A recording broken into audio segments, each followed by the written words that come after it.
So new guidance on the performance and design of constructed farm wetlands draws on local and international evidence to show how well-planned wetlands can reduce nitrates by 20 to 50%.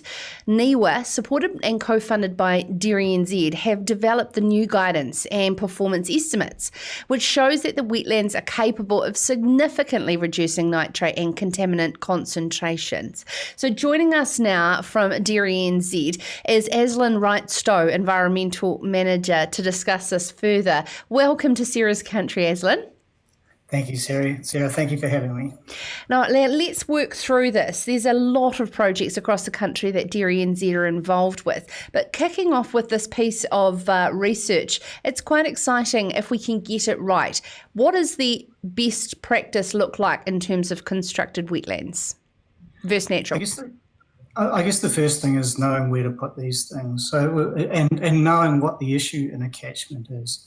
So we want to target a constructed wetland, so to ensure that it's in the right space, in the right location within a catchment, and therefore it's receiving waters, either surface water or subsurface water, that enables treatment that's going to make a difference.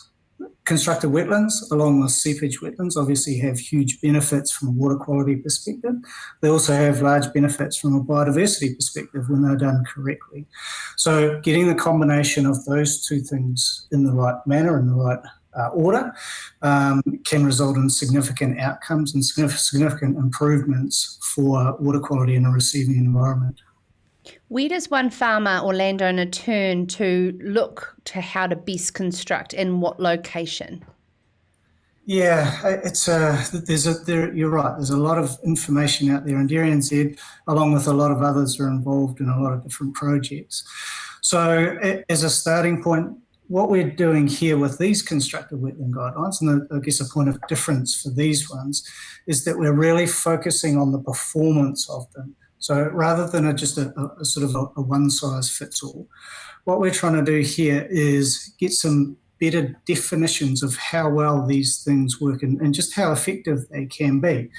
From there, we will develop further guidance and further guidelines that are really practitioner-focused, i.e. farmer-friendly, and enable practitioners to get on the ground and put these things in, construct them the right way, through the right mechanisms, the right channels, ensure that the right consenting processes are in place, but then also make sure they've got the right guidance in terms of just how they should be constructed, and from there give a good indication of how well they will perform in that particular landscape. In this sort of output type versus input environment, is there some sort of consistency amongst regional council planning on what is best practice, or is it really just working with the land that you have to achieve the best outcome?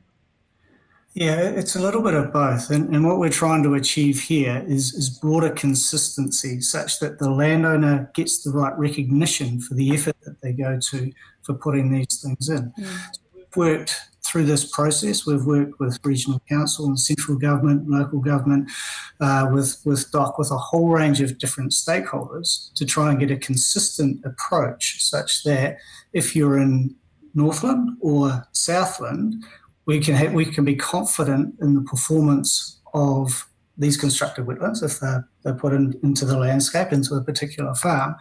And we reckon there's a real opportunity to accelerate their uptake and get more of these things put into the landscape if farmers get that recognition in terms of the performance. And so that nutrient budget, is becoming more and more important as we move into limit setting processes throughout the country.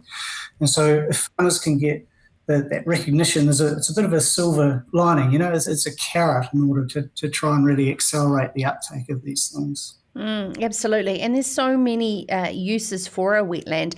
It's not simply just filtration, also in terms of erosion control as well. How is it best to create a planting plan that acts as one thing to all of these elements a wetland can achieve?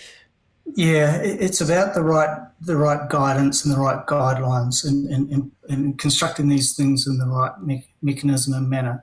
And so what these what these guidelines do is they step you through that process. And so what we want is we want some deeper zones that collect sediment, and so that's your first one. And then we want some shallow zones that create the right environment to accelerate those biological processes, the uptake, and through that process you can reduce the amount of nitrate.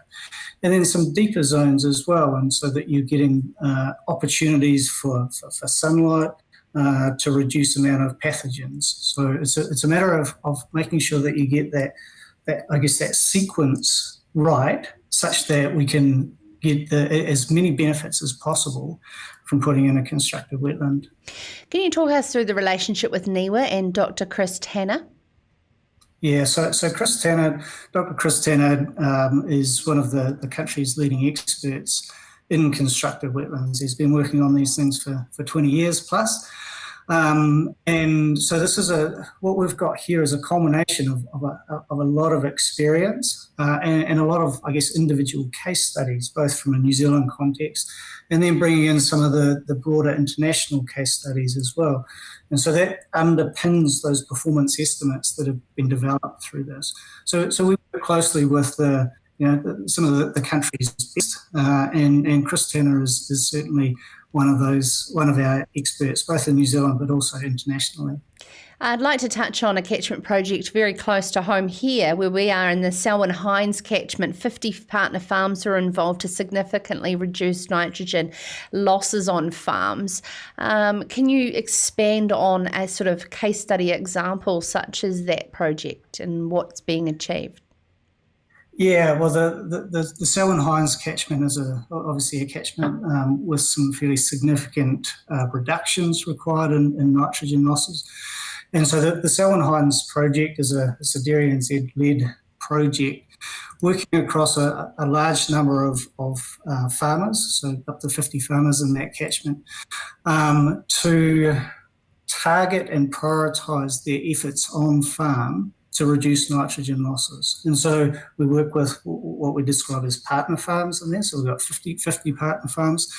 And we work with them on a one-to-one and one-to-many basis. And working with these guys, we're looking at how do we most efficiently improve the way that we use nitrogen on farm, and how do we most efficiently reduce the losses coming off those farms. So collectively aiming towards meeting those relatively large nitrogen reduction targets.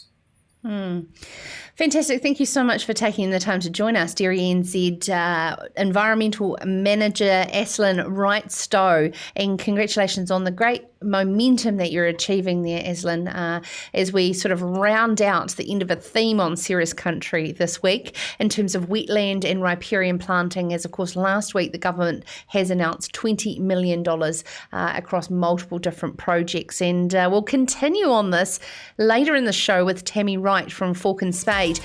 This is Ceres Country.